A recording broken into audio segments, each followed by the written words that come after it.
everyone. Okay, so this is gonna be a really quick video. I promise, for real this time. I am like having to run out of the door like 5 minutes ago, but I promised myself I was gonna do this today, and so yeah, no time for excuses. Let's just do it. I want to tell you all about my new hair. I say new like that because I kind of did sort of the same thing I already had going on, but obviously I had not got it done in a really long time. I had like epic roots that were crazy. I mean, I had that whole ombre style going on for a really long time, so I think I was kind of spoiled by it, and I kind of forgot how to keep up with my hair color, because you know, I've been dyeing my hair and coloring my hair forever, and so I don't know, I just kind of like forgot that you need to do that from time to time. You guys were very tolerant of them. Thank you very much. Now I got it all fixed. I went to South by Southwest over the weekend, and suddenly I was like, oh, I have to get my hair done like now, and I was going nuts because the salon that I went to last time closed at 6 every single night, and I don't get off work until like 6 or later, and so that just wasn't gonna work for me, especially because I couldn't wait until the weekend because I was gonna be out of town. So poor planning on my part, but I had to do what I had to do, and I ended up posting on Facebook and asking people like, what do I do? Where can I go? Where has late hours? And I got a lot of good suggestions. Apparently a lot of places stay open late on like Wednesdays and Thursdays, or maybe just Thursdays, I don't know. One of the suggestions that I got was to go to the Paul Mitchell School, which is a cosmetology school. They have night classes, and so obviously they're open later and they do services later.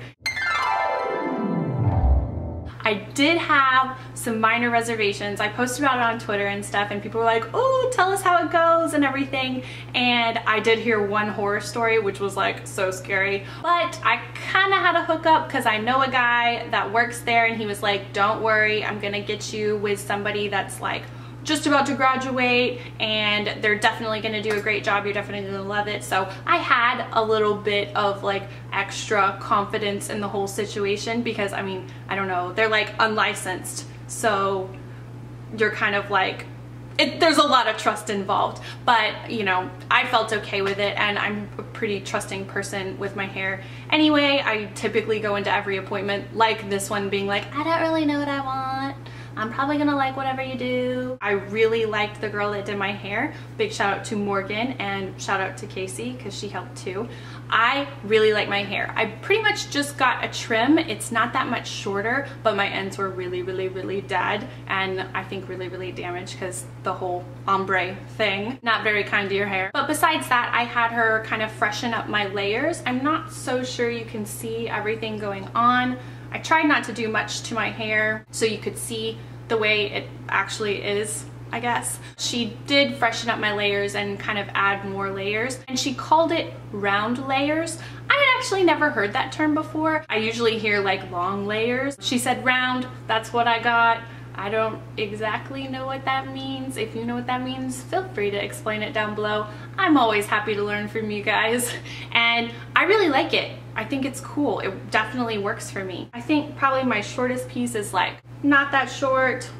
It's probably right around my face, somewhere around there. It could be shorter, honestly, but you know, it's always better to go in and take away a little more rather than, you know, they take away too much and you can never get it back. Well, you can get it back, but not immediately. Overall, about the cut, definitely like it. It's nothing drastic, but I knew you'd ask. As far as the color, I got lowlights and highlights. I wrote down exactly what she did, or exactly what color she used, and I can't find it.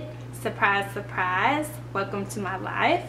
But I'm almost like 99% sure it was a level 7 in, like neutral, I'm pretty sure, that they used for the low lights, which I think she said was like the darkest blonde. And then for the highlights, they just, you know, used bleach. And I don't think they even used a toner with it. And it ended up matching, you know, down here, like the rest of my hair really well. And I think she pulled through some of the highlights and kind of added a little bit more highlights. I only got partial. Overall, I definitely say that I had a good experience. Obviously, I can't like promise you that if you go to a cosmetology school or something like that, that you'll have a perfect experience or whatever. I mean, obviously there's risk involved in that situation, but I can say for myself that it actually really turned out great for me. And there's the added benefit of it not costing as much as it costs to go to a regular salon and get highlights and lowlights and a color and blah, blah, blah, blah, with this like long hair, which can get really pricey. I'm sure there's so many horror stories out there. Feel free to leave them down below, but I don't know. All I can say is I've only done it once. Turned out really great for me. The girl that did my hair was literally graduating. She'll be graduating this week.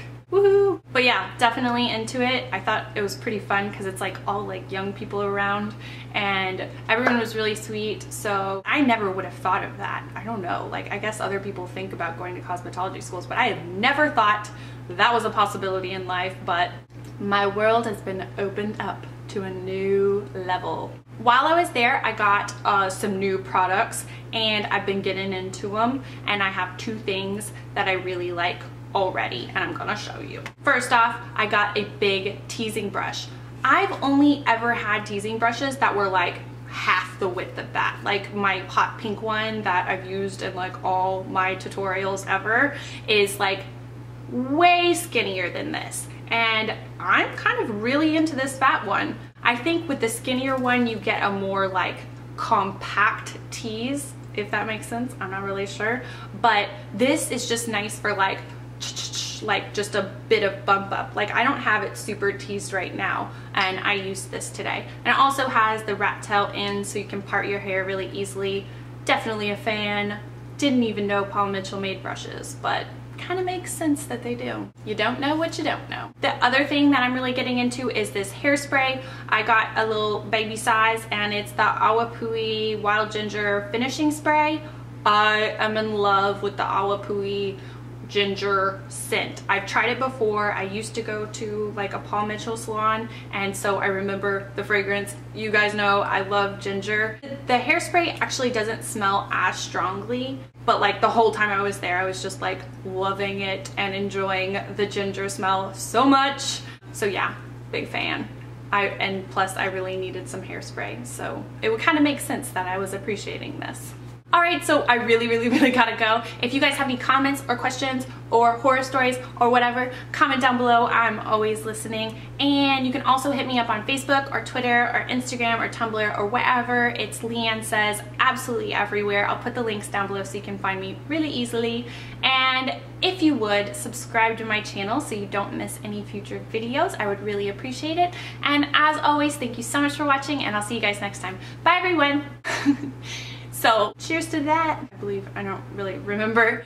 So yeah, I'm waiting 1,000 years. But anyway, like I know people are like, oh, I just put it in my phone. I have this awesome like to-do list and I like live by it and it's amazing. I can't do that. If I put something in my phone, it's like in the black hole. Like goodbye forever. I'm not gonna revisit you or remember that I wrote something down unless it's like somebody's address or something. But if it's like a planner situation, not gonna happen. I want to write it down. Like the physical act of writing it sort of, it makes it official in my mind. I don't know why.